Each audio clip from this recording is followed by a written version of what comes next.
Hey everyone, welcome back to Film Zone. Today's video is about some of the saddest scenes ever on my 600 Pound Life. So before we get started, make sure you subscribe to the channel and leave a like on the video.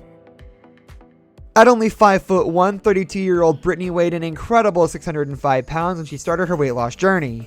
In her story, she revealed that it had all started when she was 5 years old and her life changed forever after a family member started molesting her. That's when she had started eating for comfort, and now it had gotten to a point where she couldn't remember what food was not the most important thing to her. But Brittany also couldn't remember a time when she wouldn't wake up with her whole body being in pain, and washing was the most exhausting part of her day. She said that she often felt like it would be better not to wake up at all, but after her first consultation with Dr. Now, Brittany and her husband were so motivated that they moved to Houston, Texas to be closer to the office.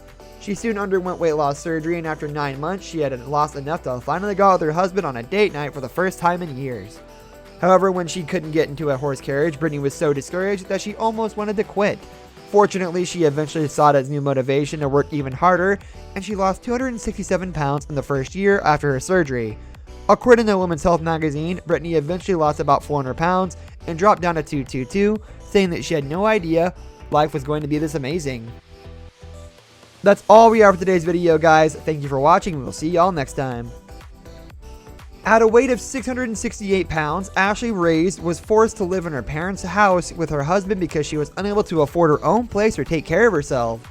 She hoped that weight loss surgery would save her life and marriage, as well as give her a chance to become more independent and start her own family. However, when we first met Ashley, things looked pretty grim, and she admitted that she hated what she saw in the mirror, saying she felt ugly and like a monster. Like so many other patients on the show, Ashley had started gaining weight following a traumatic childhood experience at the age of 12.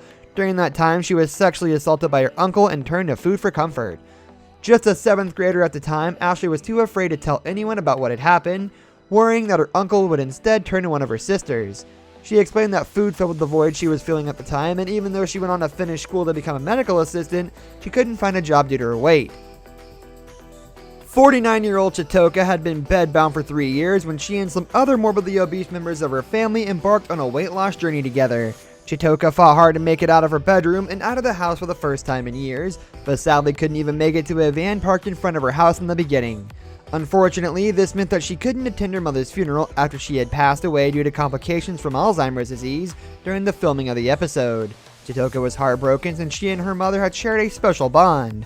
But even though she could only watch a stream of the funeral, she didn't give up and kept losing weight and eventually got weight loss surgery.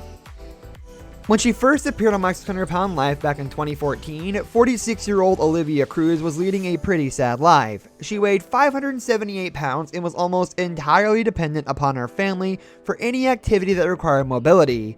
She was living in her mother's basement and felt trapped by her situation, but fortunately managed to turn her life around with the help of bariatric surgeon Dr. Now. Within 3 years, Olivia managed to lose a stunning 380 pounds, which was about 65% of her peak body weight, putting her near the top of the My 600 Pound Life weight loss by percentage. Although Olivia suffered some setbacks and struggled to get skin removal surgery after her extreme weight loss, she never gave up and eventually fulfilled her biggest dream and became a chef to make food for other people. Next up is the first ever episode of My 600 Pound Life, during which we were introduced to Melissa Morris, who weighed in at an incredible 653 pounds at the time. She was so big that she was forced to ride around on a scooter while grocery shopping, and she could barely even get out of her home and into the car. She was also too big to travel and therefore hadn't visited her family in several years. After undergoing weight loss surgery, Melissa ultimately dropped down to an amazing 157 pounds, meaning she lost nearly 500 pounds over the course of a few years. And to make things even better, after 12 years of trying to get pregnant and suffering several setbacks, Melissa finally became a mom. Although losing the weight has been a huge struggle, she eventually became a mother of 3, and despite gaining some of the weight back, she always had it under control, even though her marriage sadly fell apart after she found out that her husband had been talking to women online for years. Today, Melissa works as a motivational speaker, telling her story to inspire others to start their weight loss journey as well.